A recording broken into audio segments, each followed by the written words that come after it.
Ассамблея заслушает выступление премьер. The Assembly will hear an address by His Excellency Samdech Aka Mohasena Padei Techo Hun Sen, Prime Minister of the Kingdom of Cambodia.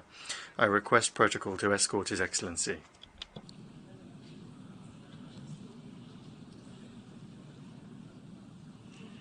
Я с большим удовольствием. I have great pleasure in welcoming His Excellency Samdech Aka Mohasena Padei Techo Hun Sen, Prime Minister of the Kingdom of Cambodia. I invite him to address the Assembly.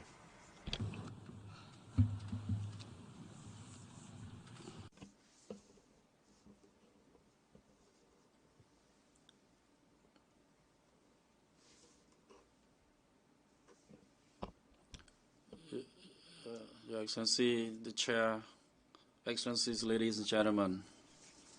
At the outset, I would like to congratulate Excellency Chaba Koroshi on his election as President of the 77th United Nations General Assembly session. At the same time, I would like to express my sincere appreciation to His Excellency Abdullah Shahid for his efforts in leading the work of the 76th UNGA session during a very tumultuous time. Our theme of the 77th UNGA session, a watershed moment, transformative solutions to interlocking challenges, is indeed relevant to the current context. Global uncertainties have been exacerbated by the escalation of armed conflicts, arms race, the rise of mini-security alliances, technology and trade wars, the imposition of economic sanctions, and the mounting threats to multilateralism. In fact, the war in Ukraine has complicated not just international relations in Europe, but caused serious economic disruptions and exacerbated our food and energy security. The escalation of the hostilities involving more and more actors, directly or indirectly, and with no end in sight, coupled with the threat of a nuclear war, have serious impacts on the world at large. The situation in the Korean Peninsula remains alarming due to preparation for a 7th nuclear test this year.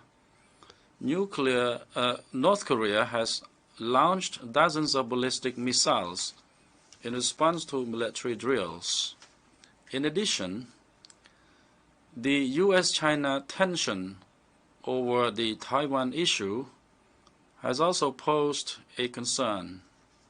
Overall, in this very challenging environment, as a country that has experienced a hard-earned peace in our own history, Cambodia is making great efforts to engage constructively with the United Nations in upholding international peace and security, as well as promoting respect for the fundamental principles and values of the UN Charter and international laws.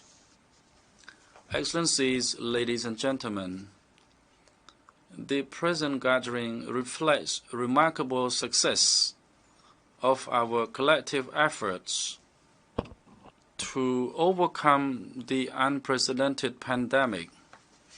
Yet, the battle against this global health crisis is not yet over. New forms of variants and other infectious diseases are emerging. What else could come out in the future? A strong global health system, particularly the World Health Organization, with its central coordination role, could assist in building up a resilient and sustainable national health system. An open and transparent multilateral engagement in the distribution of vaccines, driven by a true principle of shared responsibility, is the only way to prepare for and prevent future pandemics. Coupled with the sharing of lessons learned and best practices, the transfer of technologies in vaccine research and development. Besides that, the existential threat facing humankind is also our vulnerability to climate change. We need to change the process of addressing the climate change issues today, not tomorrow. It has been 50 years already since governments were warned about changing our production and consumption patterns to avoid disaster. Sadly, ever since, we only see more losses of biodiversity, more land degradation, and a growing scarcity of fresh water. Our collective action must focus on global mitigation efforts to promote climate-resilient development. Our commitment to lowering the global temperature by 1.5 degrees Celsius requires dedicated climate financing and technology transfer to facilitate meaningful transition in mitigation and adaptation efforts. The Glasgow outcomes adopted at the COP26 must be implemented with great urgency, bearing in mind the principle of common but differentiated responsibilities and respective capabilities. Moreover, the threat of the trade and economic decoupling arising from the U.S.-China rivalry will certainly dampen the prospects for global growth. Therefore, the fundamental transformative solution of social, economic, and political process is to strengthen the rules-based multilateral trading system with the World Trade Organization at its heart that can promote an open international trade, reduce trade barriers, and ensure the resilience of regional and global value chains. Meanwhile, we need to pay greater attention on inclusive digital policies and conducive regulatory frameworks that lead to greater investment in digital infrastructure, as it is so essential in bridging the growing digital divide and generating new sources of growth. Enhancing green economic development is also an indispensable part of nurturing sustainable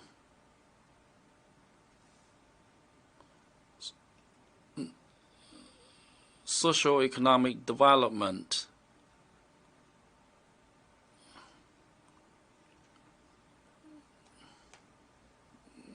we need to provide a policy conducive to regulatory frameworks that lead to greater investment in digital infrastructure, as it is essential to bridging the growing digital divide and generating new sources of growth.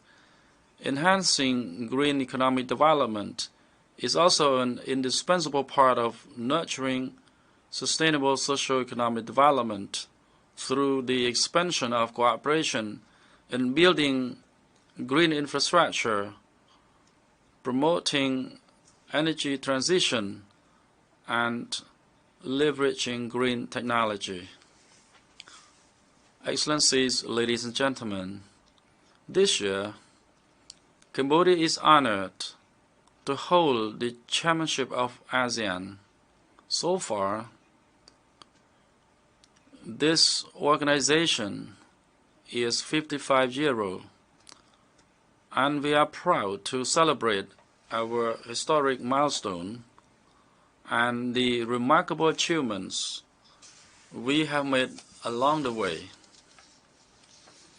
Throughout the years, ASEAN has been able to navigate through the constantly changing geopolitical landscape to emerge as one of the most prominent and successful regional organizations, while making great strides in advancing its credibility and relevance in world affairs. Our theme, ASEAN Act, addressing challenges together, highlighting the strong spirit of togetherness, encompasses all the key pressing issues I have mentioned earlier. Of course, these challenges do have far-reaching implications on the ASEAN community building process and our external relations. But as of the chair of ASEAN, Cambodia is committed as ever to consolidate our efforts to address our shared goals of bringing benefits to our peoples based on the spirit of ASEAN centrality, unity, and solidarity. Madam Chair, I should inform the meeting that ASEAN success is to coordinate toward accepting Timor-Leste to become the 11th member. Just now, President of Timor-Leste expressed a sincere aspiration to become the ASEAN member, and I hope that at the end of this year and later on next year, Timor-Leste will become the 11th member of the ASEAN with other 600 million population in the region. I would like to express my thanks to the President of Timor-Leste for coming to listen to my speech, and I hope that Timor-Leste will become our member. Madam Chair, indeed, the situation in Myanmar is worrisome, with its direct implications on the security and stability of the whole region. But we must recognize that the crisis is complex, with deep-rooted causes. As the ASEAN chair, Cambodia is fully committed to helping Myanmar resolve the crisis, and all our efforts are aimed at seeking for the cessation of violence, the delivery of humanitarian assistance, to those in need and in the pursuit of building trust among all parties concerned to enable an inclusive political dialogue as mandated by the ASEAN 5-point consensus. Madam Chair, over the past 2 years, the Royal Government of Cambodia has made great efforts in a proactive manner to prevent the spread of COVID-19 virus through the introduction of health measures, social and economic interventions, and administrative measures. The Royal Government has set COVID-19 vaccination as a key strategic measure. As a result, Cambodia has become one of the countries with the highest coverage rate of vaccinated population globally, particularly achieving strong herd immunity and enabling the country to fully reopen in late 2021, as well as resuming all socio-economic activities in the new normal. Taking this opportunity, I would like to express my sincere appreciation to all our friendly countries who have provided vaccines to Cambodia through both bilateral and multilateral frameworks. On social sector, the Royal Government of Cambodia has worked with development partners such as the UN agencies to launch and scale up a number of important programs such as 1. Cash for Work program, aimed at improving community infrastructure and providing additional employment opportunities, and 2.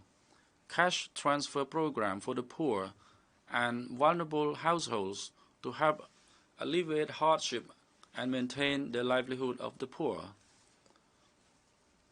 On economic sector, the Royal Government has made unremitting efforts to address chronic structural problems, competitiveness, and promote economic diversification.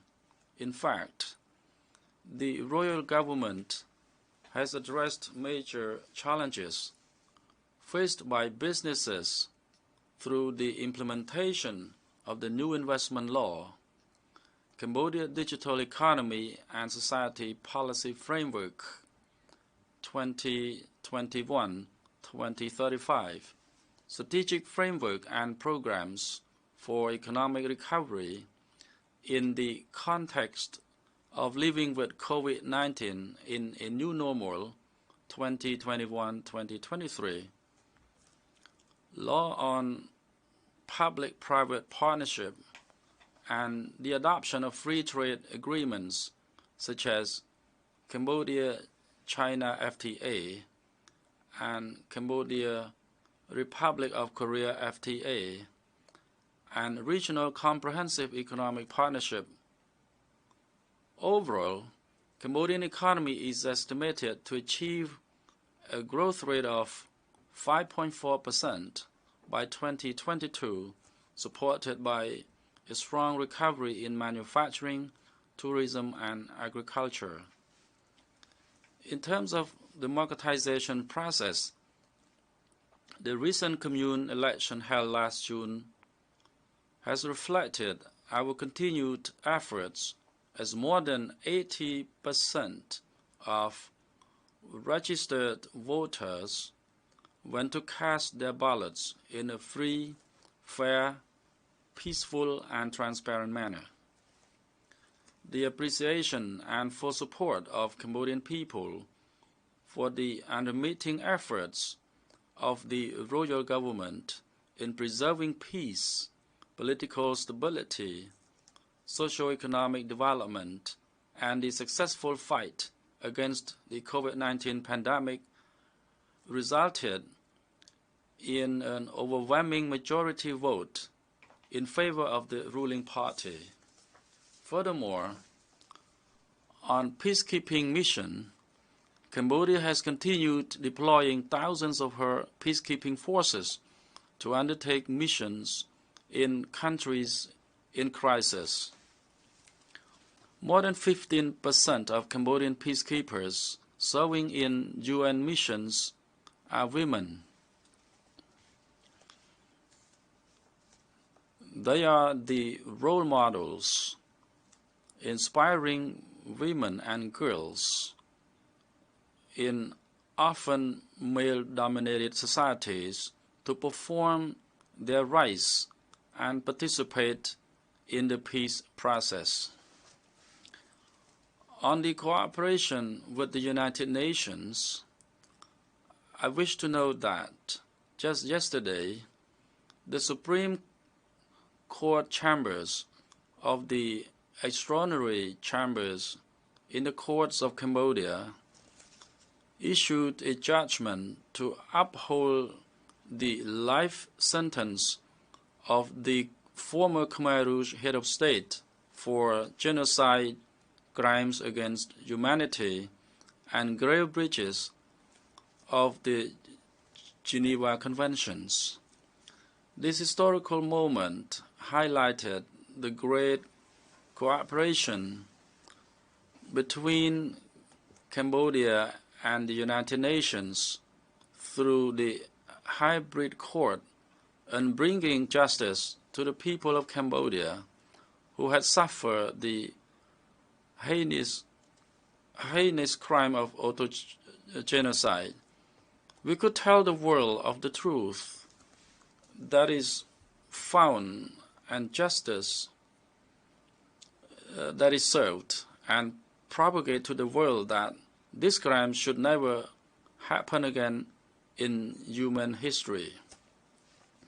I take this moment to express appreciation to all donors for providing supporting budget, and to our Cambodian compatriots for their cooperation in consolidating national reconciliation process. In conclusion, Madam Chair, despite many challenges impacting our political, social, and economic progress, we remain as committed as always to attaining the 2030 Agenda for Sustainable Development Goals. Thank you for your attention. Au nom de l'Assemblée. On behalf of the General Assembly, I wish to thank the Prime Minister of the Kingdom of Cambodia for his statement, and I request protocol to escort His Excellency.